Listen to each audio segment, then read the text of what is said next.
आचार भी हुए, लेकिन गुरु का मतलब बुद्ध से शुरू हुआ। बुद्ध ने माता पिता राजपाट परिवार का सबका प्रत्याग करके दुख को, संसार के दुख का कारण खोजने निकले और बुद्ध ने सत्य को खोजा और खोज करके पूरी दुनिया को संदेश दिया, जिसमें उनका कोई स्वार्थ नहीं था। और पूरे संसार को अंधकार से उजाले में ला करके रखने वाले सम्यक संबोध, उन्होंने कहा कि धरती पर हर व्यक्ति मानव है और सभी लोगों को उन्होंने संदेश दिया, जातियों और धर्मों से बाहर निकल करके जिसके मन में मानवता है वही सच्चा इंसान है।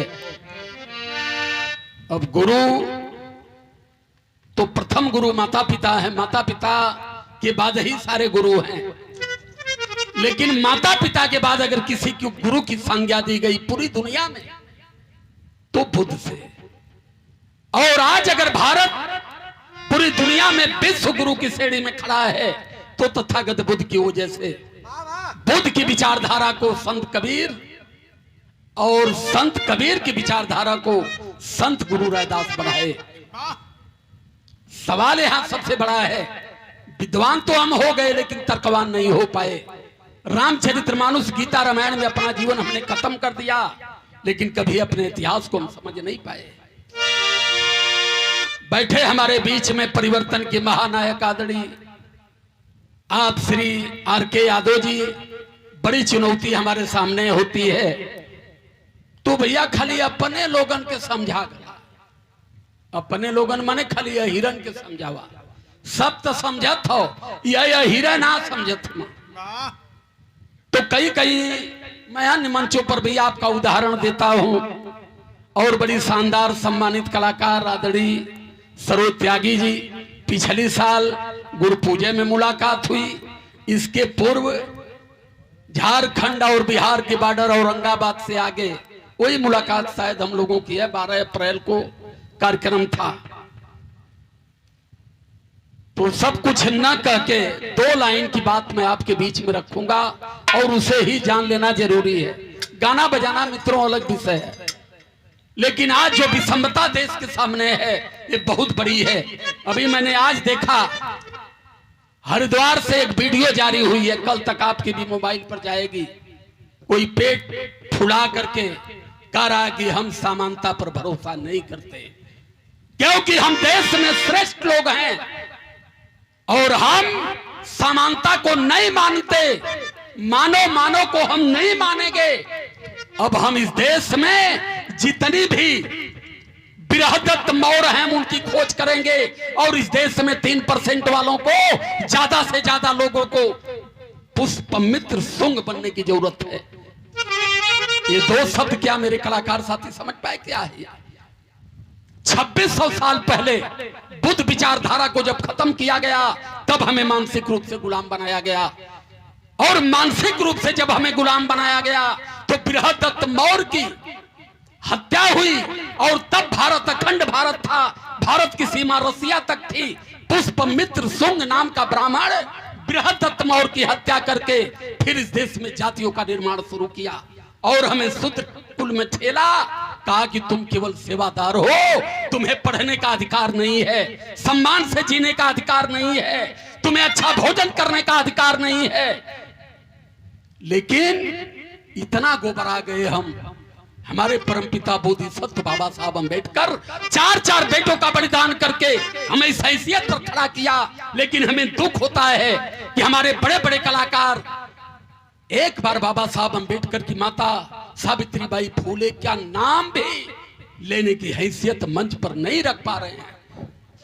आज अगर हम पीछे हैं, 1000 साल तक इस देश में मनुस्मृति चली, जिस मनुस्मृति ने न हमें संपत्ति रखने का अधिकार, न शिक्षा लेने का अधिकार, न सम्मान से जीने का अधिकार, गंदा पानी पीना है हमें, 1000 साल तक चली। लेकिन जो संविधान आया, जिस संविधान के बल पर हम IAS, PCS, डॉक्टर, इंजीनियर, प्रधान, महाप्रधान, प्रमुख सब कुछ बने, 75 साल में मरने जा रहा है। क्या इस चीज को सोच रहा है कोई? गाना बजाना अलग विषय है।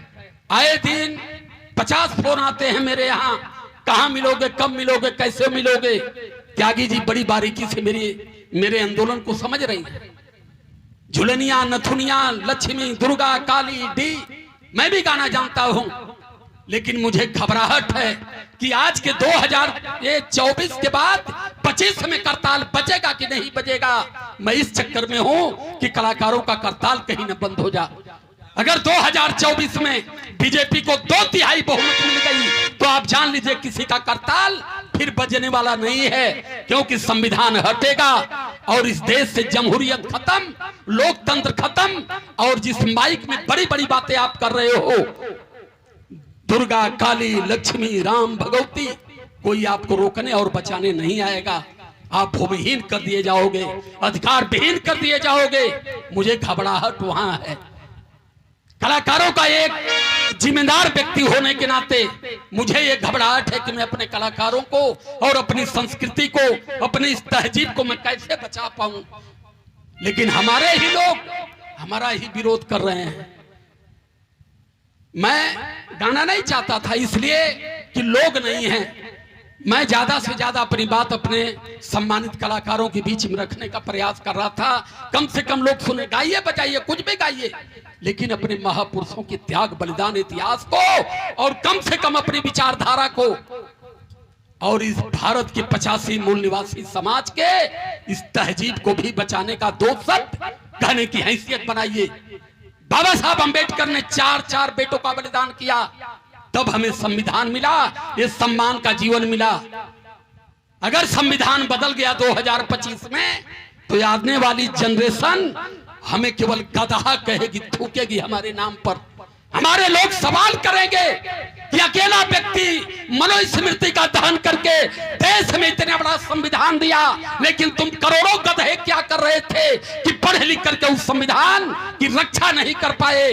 तुम तो मर गए, लेकिन हमें गुलाम बना करके चले गए। कलाकार साथियों को अपने ध्यान को यहाँ लाना पड़ेगा। बहुत दिन तक बाप दादा आजा परपाजा, लक्ष्मी, दुर्गा, काली, गणेश, ब्रह्मा, विष्णु, महेश को पूज लिए। 2 लाइन की मेरी गीत है। इस गीत के बाद पुनः निकलूंगा, क्योंकि थोड़ा ही समय है। अब चूंकि दिन में रिकॉर्डिंग भी है, पूरा समय बीत गई, सो भी नहीं पाएंगे। 3:30 बजने जा रहा है। तनी साहब 5 से लगैया। ये गीत की लाइन है, मौसम है आशिकाना, ऐ दिल कहीं से उनको ऐसे में ढूंढ लाना। लेकिन गीत है ओरिजिनल। धन्य हो महामानव, आपने संविधान दिया, लेकिन संविधान की तहजीब आम जनमानस में आपने दे करके 4 बार आपने उत्तर प्रदेश में गवर्नमेंट स्थापित कर दिया। लेकिन हम इतनी घबरा गए, जहां 28 से 30 सीट पार्लियामेंट में जाया करती है, 14 के बाद एक भी बहुजन की रहनुमाई करने वाला पार्लियामेंट में नहीं बचा। कितनी जगह हम पढ़ लिख करके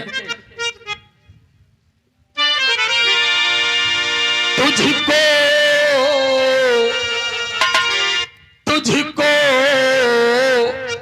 नमन है मेरा, तुझको नमन है मेरा, बहुजनी बनाने वाले, हमको जगाने वाले, तुझको बहुजनी बनाने वाले, तुझको नमन है मेरा, बहुजनी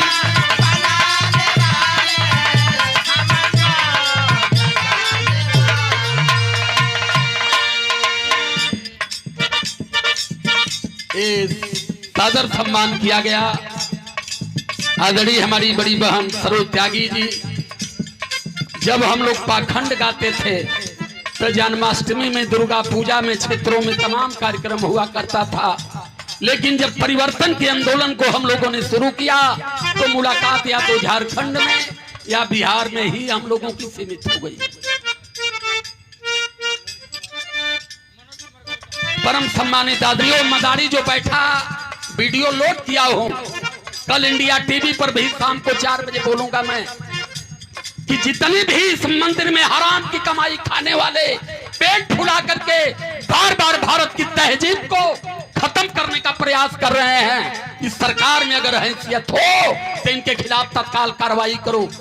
सीधे चैलेंज कर रहा है कि इस देश में जितनी बौद्धिस्ट हैं, हम हिंसक बन करके उनका कत्लेआम करेंगे, क्योंकि अब इस देश में हम बृहदत्त मौर किसी को नहीं बनने देंगे। हम पुष्पमित्र सुंग के खानदान के, ये बारीक चीज बता रहा हूं आपसे, और इस बारीकी को अगर नहीं पकड़ पाए तो हम भारत को अब नहीं बचा पाएंगे। और भारत होगा हिंदुस्तान, और हिंदुस्तान से इस देश की 85% आबादी वाले SC ST OBC माइनॉरिटी की सारे अधिकार को समाप्त कर दिए जाएंगे। फिर हम वहीं जाएंगे जहां 1000 साल पीछे थे। 1952 में ब्रिटेन में बाबा साहब अंबेडकर को पहली बार जब माला विदेश में पड़ा तो बाबा साहब ने पूरा भाषण ही इस माले पर ही उन्होंने कहा।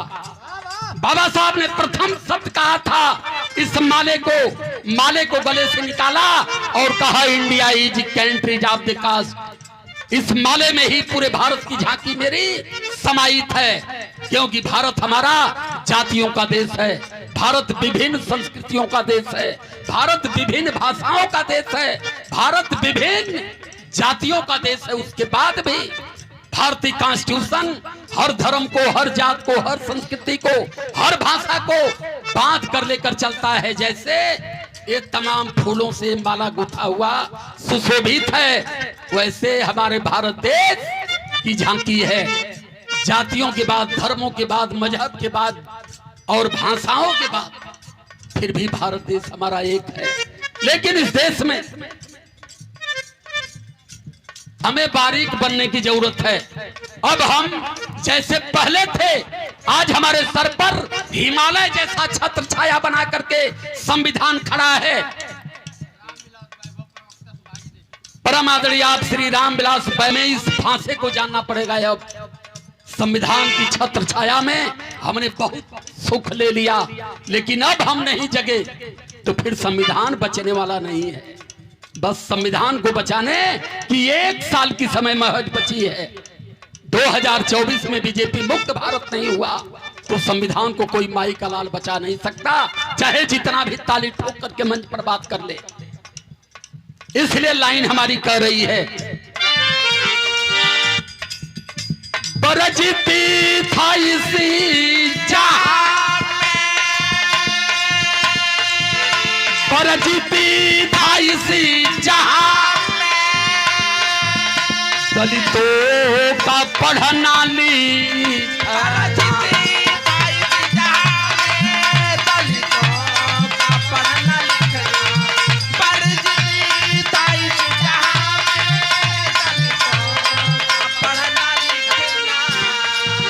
हमें शिक्षा से विरक्त किसने रखा, जिसे आज हम गुरु बना करके पूछते हैं, जिसे हम अपनी मुक्ति लेते हैं। हमें 3000 साल से शिक्षा से दूर रखा, लेकिन जैसे समय में परिवर्तन हुआ, भारत में जमहूरियत की आशंका हुई, वैसे हमें 1925 में फर्जी हिंदू बना दिए। कहे कि जितनी भारत के शूद्र हैं सबको हिंदू बना दो, और आज क्या कर रहे हैं, इस बहुसंख्यक बहुजन समाज को ये कहते हैं कि यहाँ बहुसंख्यक हिंदू हैं। इनकी जनसंख्या कितना है, 3%, लेकिन हमें फर्जी हिंदू बना दिए। हमारे आरक्षण को खत्म कर रहे हैं, हमारे अधिकार को खत्म कर रहे हैं, आए दिन हमारी बहन बेटियों पर अन्याय कर रहे हैं और कह रहे हैं कि हम बहुसंख्यक हिंदू हैं। और हमारे 85% के लोग अपने आप को हिंदू समझ करके गोबर को पूजते हैं, गौमूत्र को पीते हैं और दूध को पिंडी पर चढ़ा के नाली में बहाते हैं। इस भाषा को समझना पड़ेगा। गरजती था इसी जहां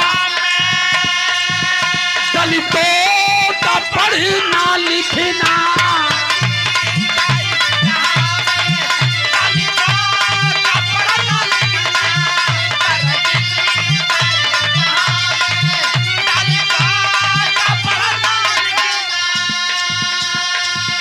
पढ़ना सिखाया बाबा, पढ़ना सिखाया बाबा, लड़ना सिखाने